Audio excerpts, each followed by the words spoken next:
Bonjour à tous, on se retrouve pour un nouveau Tech-Sama Show, c'est le Tech-Sama Show 83 si je ne m'abuse. Et on va commencer tout de suite avec les news de la semaine. La première news, c'est, vous avez dû voir pas mal de trucs à propos d'Apple, certainement même partout en réalité, comme quoi ils auraient perdu 8%, oui, 8% de leur valeur en quelques jours à peine, pour la simple et bonne raison que quand ils ont annoncé leurs résultats pour fin 2018, mais les résultats n'étaient pas aussi bons que ce qu'ils espéraient. Alors, le truc c'est que personnellement, et je pense que beaucoup de gens normaux, hein, monsieur tout le monde, euh, quand vous voyez les chiffres de résultats qu'ils ont quand même fait, genre ils ont gagné de l'argent, hein, ils n'ont pas perdu de l'argent, au contraire, ils ont gagné beaucoup d'argent. Donc pour monsieur tout le monde, on pourrait être en mode, bah alors, qu'est-ce que c'est? Mais il faut... Je comprends en fait la logique. Hein. Si vous êtes un investisseur, si je suis en mode, hey, j'investis 10 millions de dollars dans Apple, vous voulez que la compagnie progresse, vous voulez qu'elle grandisse, que vous voulez gagner de l'argent tout simplement. Mais bon, on va être honnête, pour monsieur tout le monde, on va être en mode, c'est grave. Oui, en réalité, ça, c'est grave. Parce que déjà, c'est la première fois qu'ils perdent. Enfin, c'est la première fois qu'ils n'atteignent pas leur objectif, plutôt, de revenus depuis 2002, si je ne m'abuse. Donc, ça fait un bail. Et puis 2002, je vous rappelle, c'était avant même l'existence de l'iPhone, hein, c'est pour dire. Donc, ça veut dire que c'est la première fois depuis qu'ils ont sorti l'iPhone.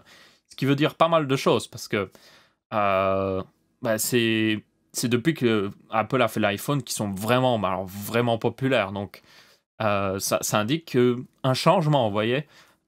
Et du coup, alors, comme j'ai dit, ils n'ont pas vraiment perdu de l'argent. Ils ont gagné de l'argent. Donc, ils ont gagné.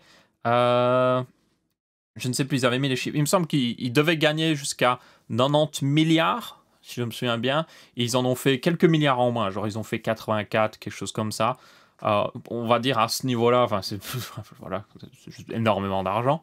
Mais quand même, pour les investisseurs, ben, ça veut dire que Apple, c'est pas en fait le problème, c'est pas le résultat. Le problème, c'est ce que ça indique pour l'avenir, en fait. Alors évidemment, Tim Cook, qui est le CEO de Apple actuellement, je rappelle depuis le décès de Steve Jobs, a essayé d'un peu justifier le fait qu'ils n'ont pas gagné autant d'argent qu'ils l'espéraient.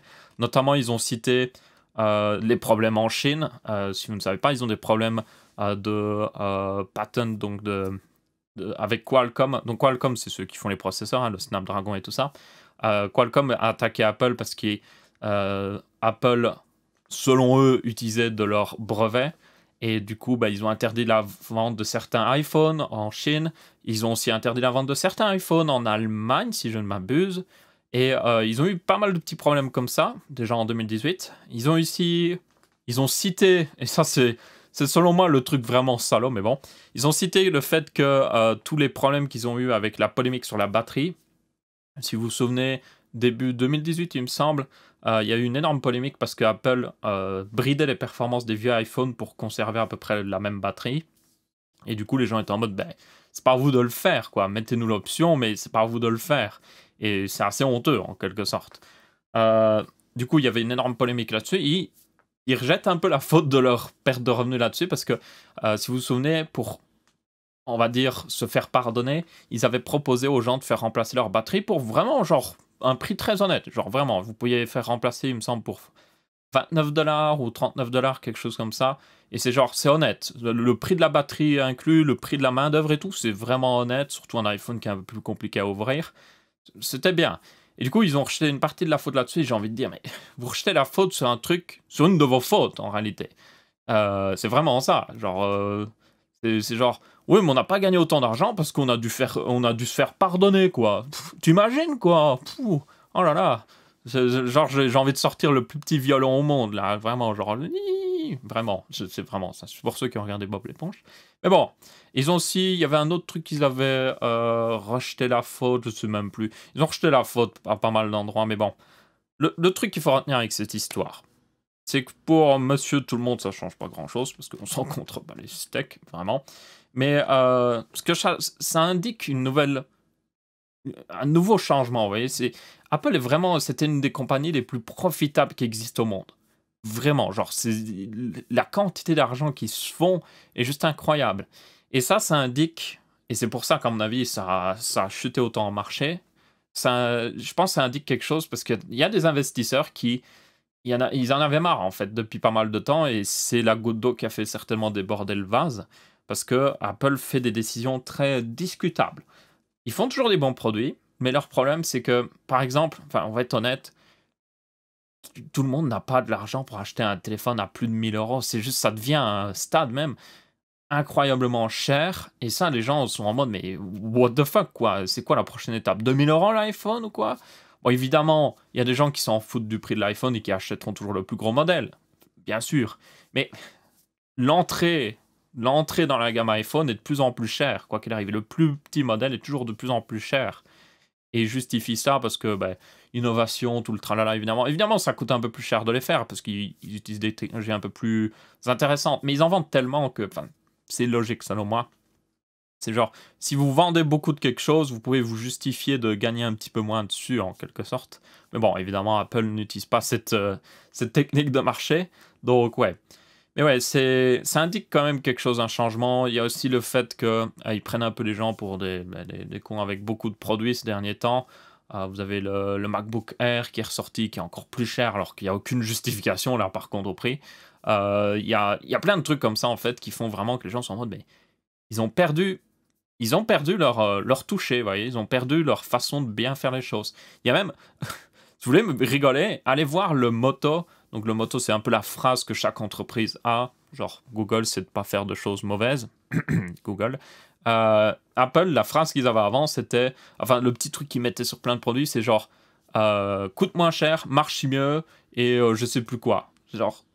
Ouais, en 2018, c'est... un petit peu différent, on va dire. Ça... Voilà. On va éviter de commenter. Il y a aussi tous les problèmes un peu, selon moi, logiciels. Ça, c'est quelque chose qu'il faut pas en retirer.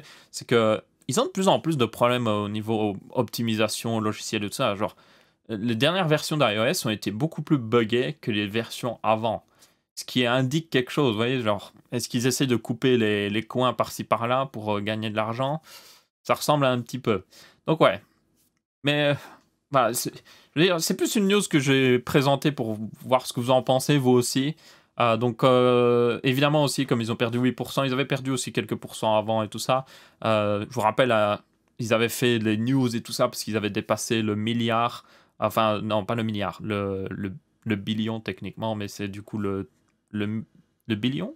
Non, le billion, je ne sais plus comment c'est le terme en français. Je regarde trop de trucs en anglais, je sais même plus le terme en français.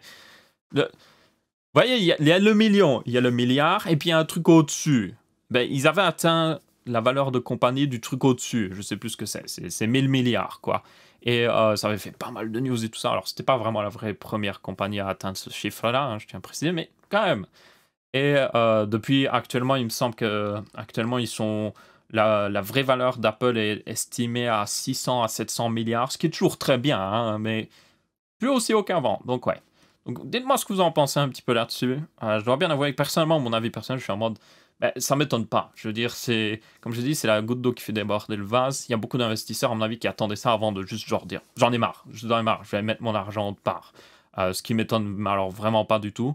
Et partie du principe que s'ils ne font rien pour changer ça, ça va arriver à nouveau. Surtout au niveau du fait qu'ils soient totalement déconnectés de leur marché actuel.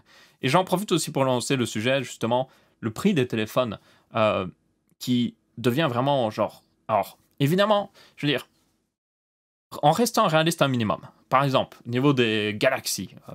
Le Galaxy S4, ok, quand il est sorti, coûtait moins cher. Mais c'était un téléphone en plastique. Littéralement, il était en plastique. Maintenant, un Galaxy, quand il sort, il est en métal. Il a des plaques de verre un peu partout. Bon, ça, c'est pas forcément ce qu'on veut, mais il a des plaques de verre.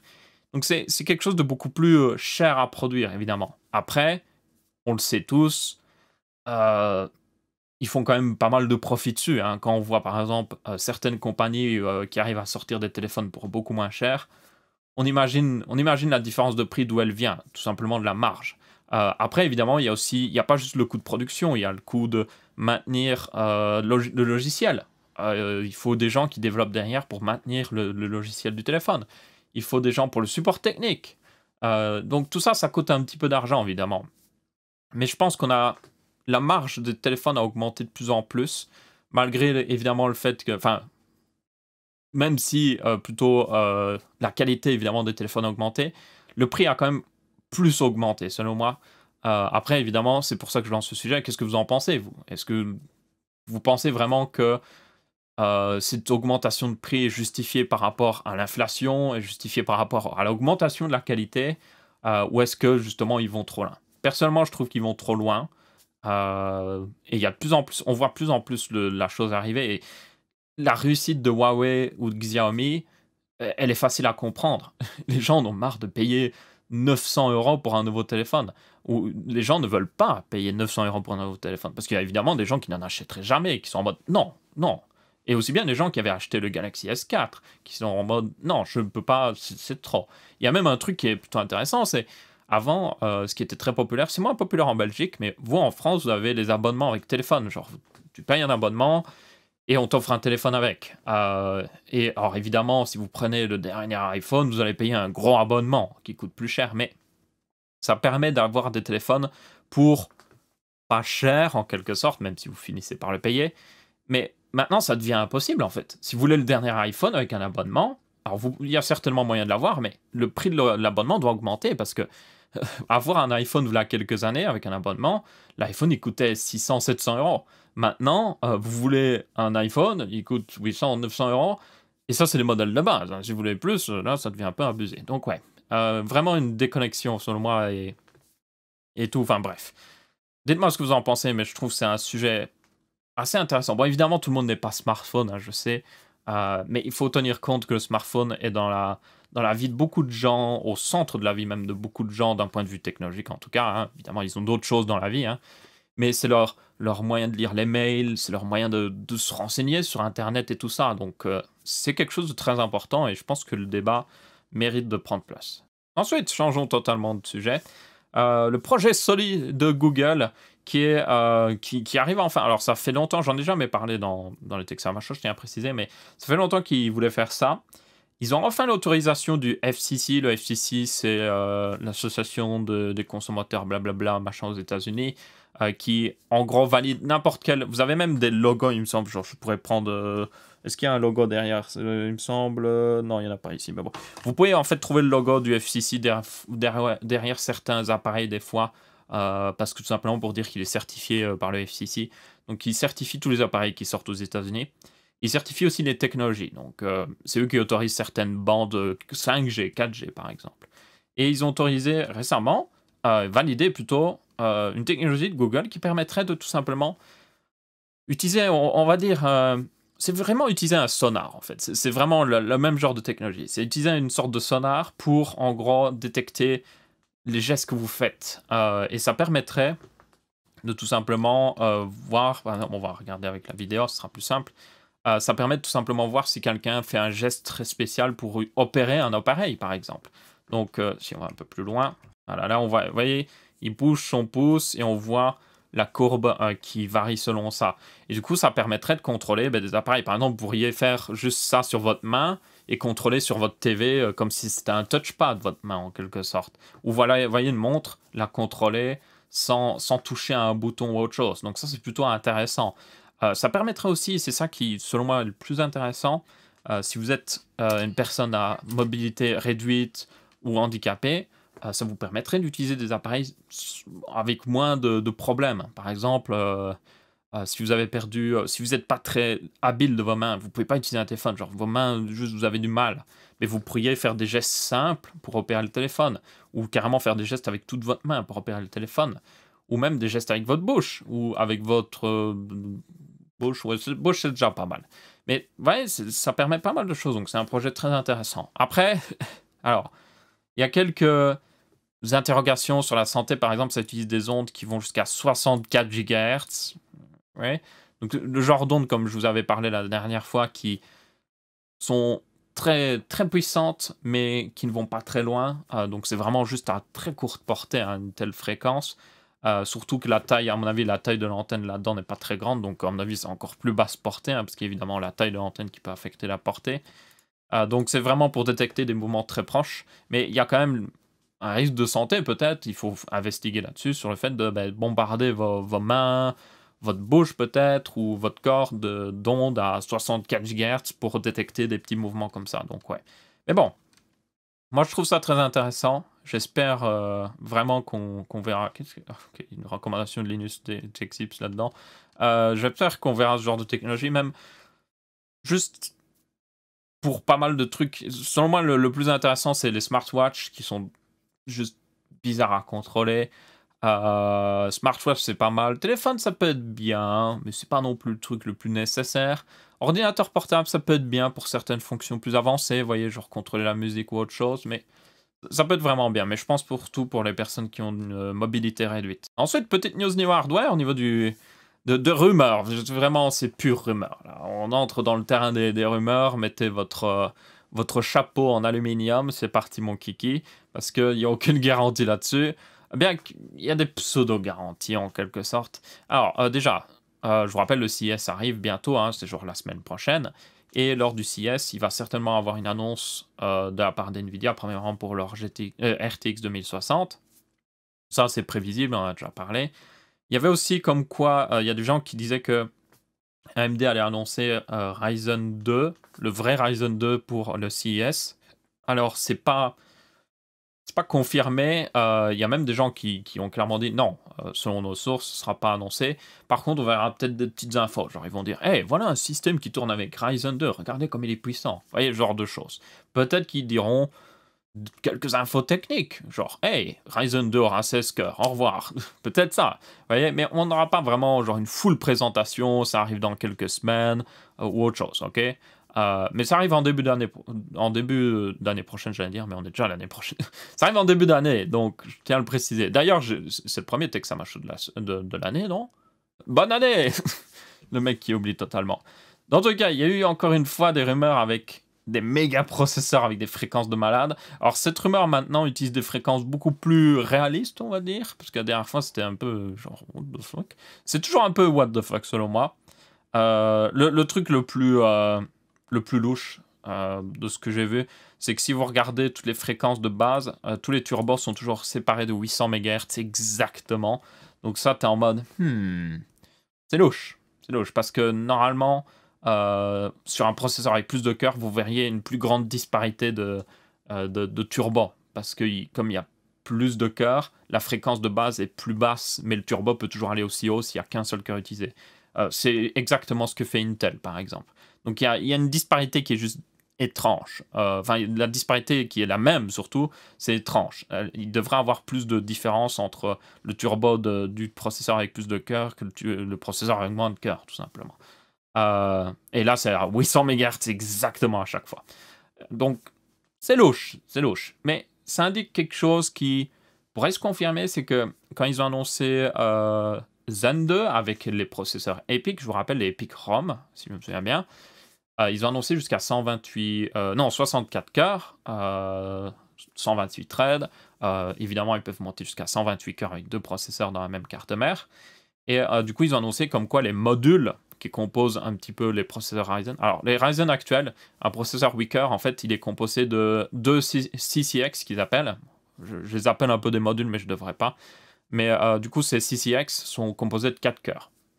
Et pour Ryzen 2, ou plutôt Zen 2, ces CCX vont atteindre 8 cœurs, tout simplement. Donc, ça veut dire qu'un processeur Ryzen classique qui avait deux CCX de 4 cœurs, il pourrait passer à deux CCX de 8 cœurs. Et donc, on pourrait avoir un Ryzen 16 cœurs, tout simplement. Donc, c'est pour ça que cette partie de la rumeur est valide. Après, ça n'indique pas que forcément ils vont le faire. Peut-être que, selon moi, ils pourraient sortir d'abord un 12 cœurs pour mettre la pression à Intel, genre 4 cœurs de plus que Intel. Ça met une bonne pression. Et puis, ils pourraient sortir un peu plus tard le 16 cœurs. Vous voyez, genre, séparer un peu les choses. Je pense que ce serait plus intelligent d'un point de vue marketing et tout. Mais après, peut-être qu'ils vont juste totalement être en mode non, on balance la bombe nucléaire sur Intel et on s'en fout, on sort un processeur 16 cœurs, mais bon. Donc, ouais, ça, c'est une partie qui peut être valide au niveau de la rumeur. Les fréquences, peut-être. On sait pas. Vous voyez, c'est genre. Peut-être qu'ils ont vraiment bien amélioré l'architecture, peut-être que le nouveau processus de gravure permet vraiment d'avoir ce genre de turbo à 5 GHz, mais personnellement, je reste conservateur. Je suis en mode, on verra bien. Prenons avec des petites pincettes. La présentation AMD, de toute manière, il me semble, est mercredi prochain, donc. Donc, on verra bien s'ils annoncent quelque chose, mais voilà, à prendre avec des pincettes. Parce que j'ai vu cette news partout. Enfin, j'ai vu des mots, oh, nouveau processeur AMD. C'est sorti d'ailleurs, enfin, c'est venu de. Il y a eu plusieurs trucs qui se sont lancés, mais en gros, la base de la rumeur, c'était surtout un site russe de vente qui avait posté ça, mais en fait, ils ont posté ça sans vraiment avoir d'informations, donc voilà. Et puis il y avait aussi, il me semble, un listing sur un site d'un constructeur de cartes mères, mais ça encore, ça pourrait être photoshopé parce que quelqu'un peut dire hey, j'ai vu ça pendant une seconde, puis ils l'ont retiré tout de suite ou autre chose. Donc ouais, je reste dubitatif. Je reste dubitatif. Après, franchement, si tout ça se confirme, même les fréquences un peu plus basses, moi je dis GG AMD. Parce que si vous regardez, si on avait vraiment un Ryzen 3 3300 6 cœurs 12 threads à 3,2 GHz avec un TDP de 50 watts, ce serait génial. Genre vraiment génial. Pour information, un processeur Intel gaming qu'ils ont sur leur PC portable a un TDP de 45 watts. C'est-à-dire que là, vous êtes à 5 watts d'un processeur mobile. Et c'est un full processeur 6 cœurs 12 threads 3,2 GHz. Ça veut dire que s'ils le mettent à 3 GHz, c'est bon, il rentre dans un ordinateur portable sans aucun problème. Donc c'est vraiment intéressant. Mais bon, on verra bien. Évidemment, ça reste des rumeurs. Ou sinon, vu qu'on était un peu niveau CS, donc je rappelle, la semaine prochaine, il y a déjà quelques compagnies qui ont annoncé quelques trucs à l'avance, notamment LG, qui a annoncé quelques produits, notamment des TV OLED avec des écrans 4K 120 Hz. Et quand je parle de 120 Hz, c'est un vrai 120 Hz. C'est pas comme les TV que vous avez vu, genre 3000 Hz ou je ne sais quoi, True Motion ou je ne sais quoi, parce que c'est souvent des TV en fait qui elles utilisent, en gros, elles reçoivent un signal à 60 Hz, elles s'en fichent, hein, ou même des fois à 24 Hz, donc 24 images à la seconde, et puis en fait elles utilisent un process pour en gros faire des pseudo-images entre chaque image. Donc passer par exemple, si vous passez de 60 Hz à 120 Hz avec ce genre de TV, en gros ils rajoutent une image en plus entre chaque image, mais ils font juste un mélange des deux images. Vous savez, c'est genre ça, en gros, ça rajoute du motion blur et tout ça. Enfin, c'est pas c'est pas une vraie fréquence, ok? C'est juste, c'est du traficotage. Et en plus, le panel n'est même pas capable de l'afficher pleinement, donc c'est vraiment du traficotage, en gros. Mais là, on parle d'un vrai écran 4K 120 Hz, qui est juste assez wow. Surtout que les écrans LG sont OLED, donc c'est du OLED 4K 120 Hz, donc c'est plutôt intéressant. En HDMI 2.1, parce qu'évidemment, HDMI 2.0, pas assez de bande passante pour faire passer du 4K 120 Hz. Et pas mal d'autres trucs. Il y avait aussi comme quoi ils voulaient faire des vrais TV 8K 60 Hz maintenant au lieu de 30 Hz, donc ça c'est plutôt pas mal. Même si pour le commun des mortels ça ne sert strictement à rien, je vais être très honnête. Mais les TV 4K 100 Hz, je suis en mode intéressant.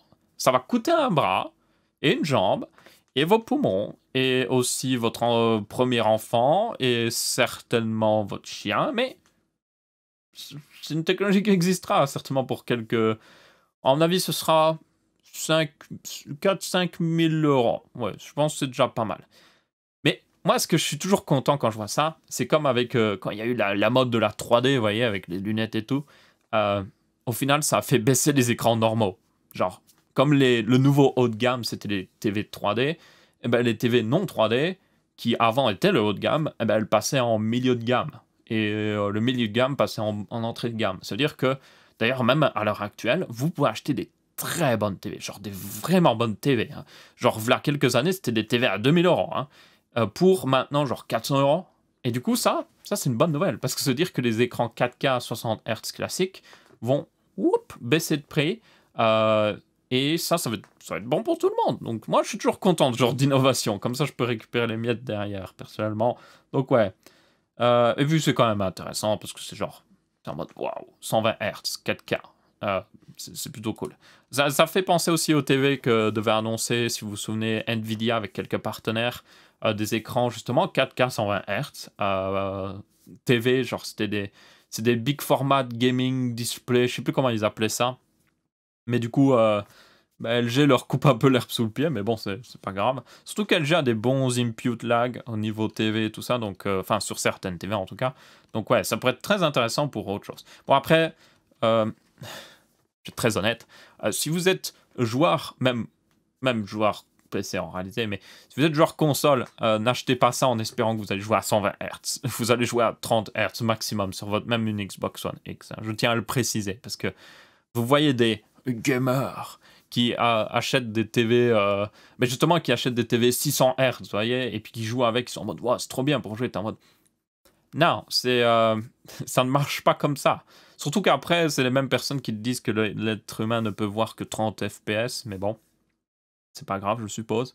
L'être humain peut voir plus que 30 FPS pour information. L'être humain n'est pas une machine qui voit un FPS fixe de toute manière. De toute façon, ça, c'est un petit débat qu'il y avait eu, mais selon moi, il n'y a pas de débat. Je veux dire, c'est juste stupide comme argument. Je suis désolé de le dire comme ça. On a plein de preuves comme quoi c'est stupide comme argument. Mais bon, dans tous les cas, c'est tout pour cette news. Je sais pas pourquoi je fais une conclusion de cette news comme ça. Alors, là, il y en a qui ont dû voir. C'est la news un peu point. C'est vraiment ça, quoi. Huawei a puni 2 employés. Pourquoi? Parce que, en gros, ils ont tweeté sur le compte Twitter de Huawei, le vrai compte Twitter full Huawei, depuis un iPhone, pour faire la pub de Huawei. Et du coup, c'était... on peut le dire, c'était assez marrant à voir. Parce que, genre, vraiment, genre, vous voyez, genre, un tweet de Huawei qui est en mode « Ouais, bonne année 2019 avec le téléphone Huawei ». Et puis tu vois, tweeter sur Twitter pour iPhone. Et t'es en mode génial, bravo. Ça me fait un peu penser. Il y avait eu une même polémique à une époque. C'était avec. Oh, c'était avec quelle marque aussi? Mais c'était exactement la même chose. Genre, une marque d'un certain téléphone, ou je ne sais quelle compagnie, qui tweetait avec un autre téléphone, en gros. Ah non, c'était une star qui avait fait ça, yes. C'était pour justement, encore une fois, un téléphone, et puis elle tweetait depuis un iPhone, en gros. Donc, ouais, c'est marrant quand on y pense. Et du coup, bon, moins marrant pour les employés, ils se sont fait apparemment diviser leur salaire par je ne sais combien et humilier tout ça. Enfin, c'est Huawei qui s'est surtout fait humilier. Alors, ça venait aussi du fait, enfin, c'est un débat qui peut être eu, c'est que beaucoup de personnes qui travaillent sur les médias sociaux et tout ça, qui s'occupent de comptes Twitter, de compagnies comme ça, bien souvent ils sont sur Mac. Hein. Et du coup, quand vous êtes sur Mac, c'est pratique d'avoir un iPhone parce que genre vous pouvez les lier un peu ensemble et c'est pratique. Et du coup, bah, bien souvent ils ont des iPhones personnels et ils ont la flemme de tout simplement tweeter aussi bien avec le téléphone Huawei pour voir que c'est depuis Huawei et qu'ils se rendent pas compte que ça peut se voir que c'est tweeté depuis un iPhone et du coup, bah, c'est ce genre de situation qui arrive tout simplement. Mais bon, ah là là, c'est vraiment, il n'y a aucun truc par rapport à cette news. Enfin, on pourrait débattre sur le fait que est-ce que Huawei a raison de les punir? Je sais pas, moi personnellement, enfin je veux dire, ouais, je sais pas quoi trop en penser. C'est juste genre ça me fait un peu rigoler quoi. Enfin c'est triste évidemment pour un peu les employés, mais bon, je veux dire, tu avais juste c'était ton travail quoi. J'ai la caméra qui s'est éteinte. Je ne sais pas quand elle s'est éteinte. Je suppose qu'elle s'est éteinte pendant que je parlais du truc Huawei ou peut-être le truc avant, mais c'est pas grave. Ça m'arrive. J'ai une limite d'enregistrement de 30 minutes par information, ce qui est un peu embêtant, mais bon. Normalement, en 2019, cette limite d'ailleurs n'existera plus sur les nouveaux appareils, mais je sais pas si j'aurai le droit d'avoir une mise à jour de firmware pour enlever cette limite sur mon Sony. J'espère, vraiment, parce que ce serait stupide que ce soit pas rétroactif. Hein, genre vraiment.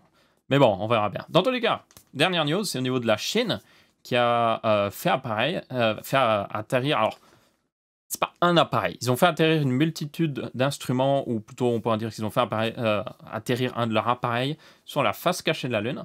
Donc, un truc que beaucoup de gens ne savent pas, c'est que la Lune, dû au fait qu'elle est très proche de la Terre, elle est, je sais plus le terme en français, mais en gros, elle est verrouillée sur la Terre. En gros, elle monte toujours la même face à la Terre. Donc, c'est-à-dire qu'en tournant autour de la Terre, elle tourne en fait pour toujours montrer la même face. C'est ce qui arrive quand vous êtes très proche d'un corps céleste qui a beaucoup de gravité ou vous êtes juste très proche. Donc par exemple, quelle est la planète la plus proche du Soleil? Je ne sais même plus. J'ai oublié, littéralement. Je suis désolé, mais j'ai oublié. C'est Mercure, oui. Mercure a le même problème. Genre, Mercure, comme il est très proche du Soleil, montre toujours la même face au Soleil. Et ça arrive beaucoup à beaucoup de justement d'astres qui sont très proches de ce qu'ils orbitent, justement. Et du coup, ben, la face cachée de la Lune, c'est la face qui est juste derrière, qu'on ne voit pas, qui n'est pas toujours dans l'ombre, hein, faut le tenir compte, parce que beaucoup de gens pensent que comme on voit toujours la face illuminée de la Lune, ben forcément l'autre face, elle est pas illuminée. Ben si, justement, elle est illuminée, parce que quand vous voyez les quarts de Lune ou autre chose, ça veut pas tout simplement dire qu'il y a juste une petite partie de la Lune qui est illuminée. Non, ça veut dire que il y a une partie derrière de la Lune qui est illuminée qu'on ne voit pas, tout simplement. Et c'est justement, ça varie selon quand on tourne autour du Soleil. Donc, c'est pour ça que vous pouvez voir des photos, justement, avec, vous voyez, il y a du Soleil sur la face cachée de la Lune. Donc, c'est le premier vrai appareil qui apparaît sur la face cachée de la Lune. On avait fait quelques survols, hein, évidemment, mais c'est vraiment le premier truc qui atterrit. Ils ont lancé, mais vraiment beaucoup d'appareils. Il y a juste vraiment énormément de trucs. Ils n'ont pas trop mis d'images, c'est dommage. Ils ont un petit mini-robot qui sait se déplacer à la surface. Ils ont aussi il me semble que c'était, oui, c'était une sorte d'observateur, un télescope radio qui est du coup, comme il est derrière la Lune, il est caché des ondes radio qu'envoie la Terre, surtout nous en fait. Donc ça c'est plutôt intéressant parce que ça lui permet d'avoir des meilleurs résultats sans pour autant aller hyper loin ou autre chose. Ils ont mis plein de petits trucs là-dessus, c'est assez intéressant franchement. Et du coup, ben, j'ai envie de dire juste, bah, GG la Chine, c'est une des premières étapes. Je vous rappelle, on avait parlé justement dans un dernier Texamacho, je ne sais plus lequel exactement, mais qu'ils avaient réussi, enfin qu'ils avaient mis en orbite un satellite de communication autour de la Lune, tout simplement pour justement permettre tout ça. Donc en gros, ils ont un satellite en orbite autour de la Lune, et ils ont un autre satellite au point, en gros, je ne sais plus comment ça s'appelle ce point, mais c'est le point qui est en parfait équilibre pour que vous soyez exactement derrière la Lune en permanence, mais vous ne bougez pas, genre vous êtes toujours derrière la Lune, quoi. Donc je ne sais plus comment ça s'appelle ce point, c'est le nom d'un scientifique, c'est Lagrange, quelque chose, pas Lagrange, mais genre quelque chose dans le genre. Et ils ont mis un autre satellite là, comme ça en fait, le satellite qui est en orbite, le satellite qui est derrière la Lune justement reçoit les informations du truc ici, par exemple du mini-rover ou justement de la sonde qui est sur la surface. Là, on voit ce satellite qui est derrière la Lune, et puis lui, comme il est derrière la Lune en distance, il renvoie l'information à celui qui est en orbite autour de la Lune, et puis il le renvoie genre sur la Terre. Donc c'est un peu compliqué, mais c'est la façon de faire pour en tout cas communiquer avec quelque chose qui est sur la surface justement de ce côté-là.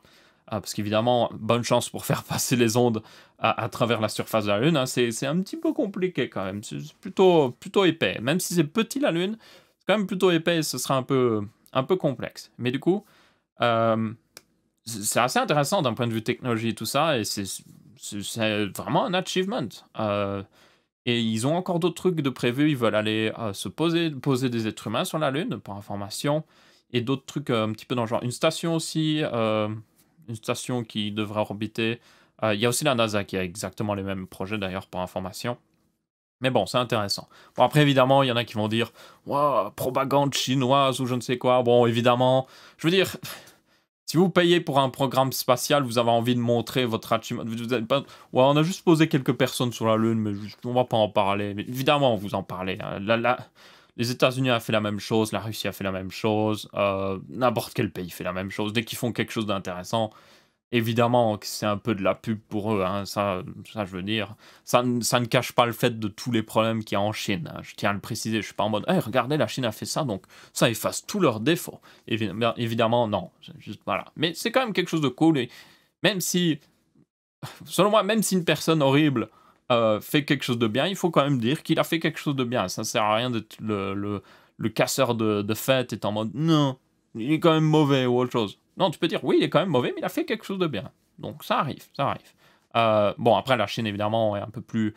n'est pas genre un grand méchant ou autre chose, mais ils ont fait quand même des choses pas très bien, donc je tenais à le préciser, parce qu'il y a des gens qui vont me dire propagande chinoise ou je ne sais quoi. Mais bon, plutôt intéressant, j'espère qu'on verra plus de trucs comme ça. Et il y a aussi le débat qui va certainement se lancer. Oh, quelle est l'utilité de ça?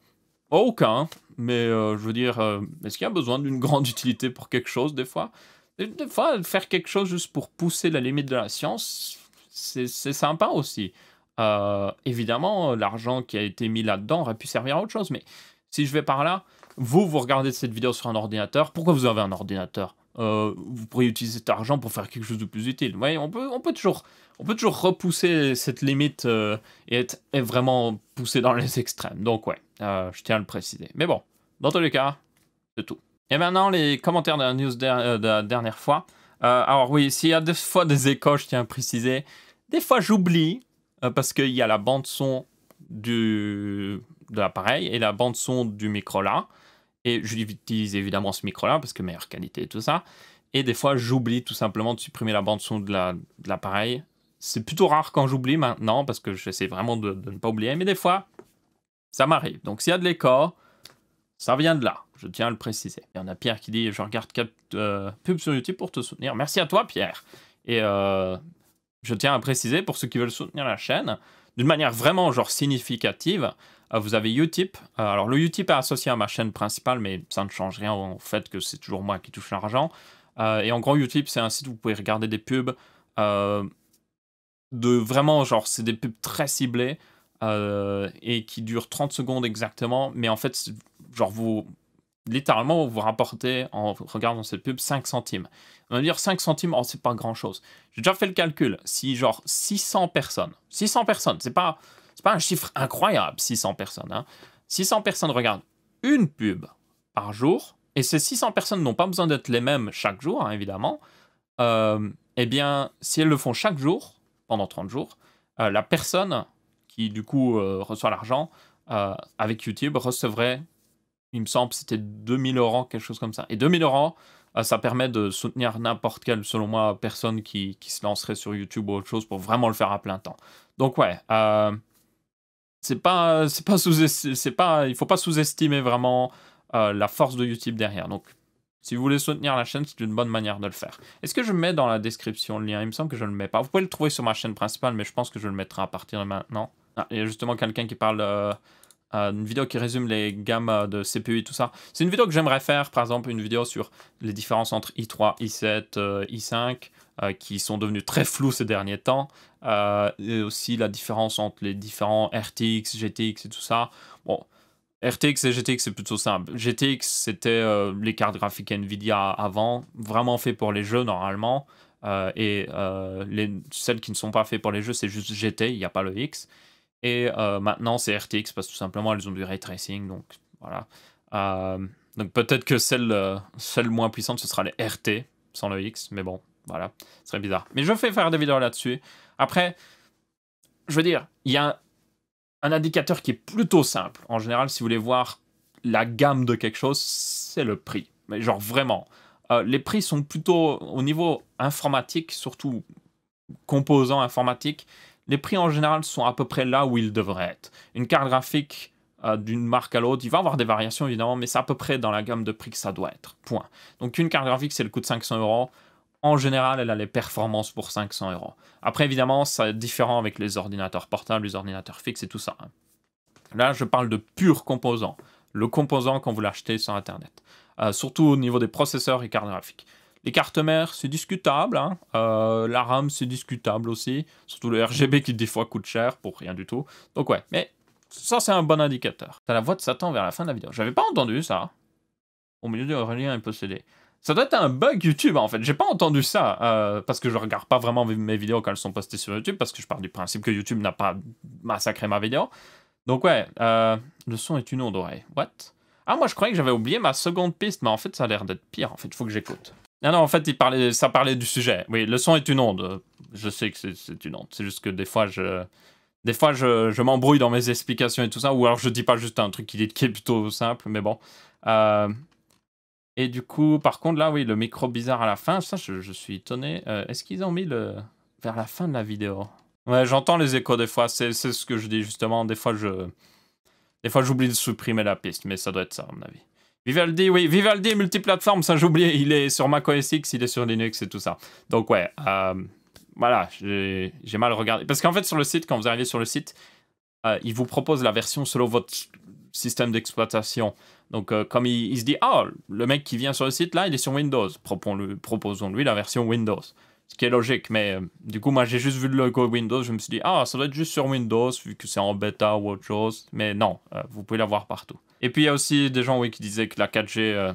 la 4G+, est largement suffisante. Je suis du même avis. Moi, ce que je veux surtout, c'est une diminution du ping, surtout. Donc, si en passant la 5G, genre pas la toute grosse 5G, mais juste une 5G un peu plus haute, on a un meilleur ping, c'est ce qui suffit selon moi. Après, si c'est pour réduire le ping, mais pour avoir une mauvaise... capter mal parce qu'il y a un bête mur devant nous, bah alors là, non merci, quoi.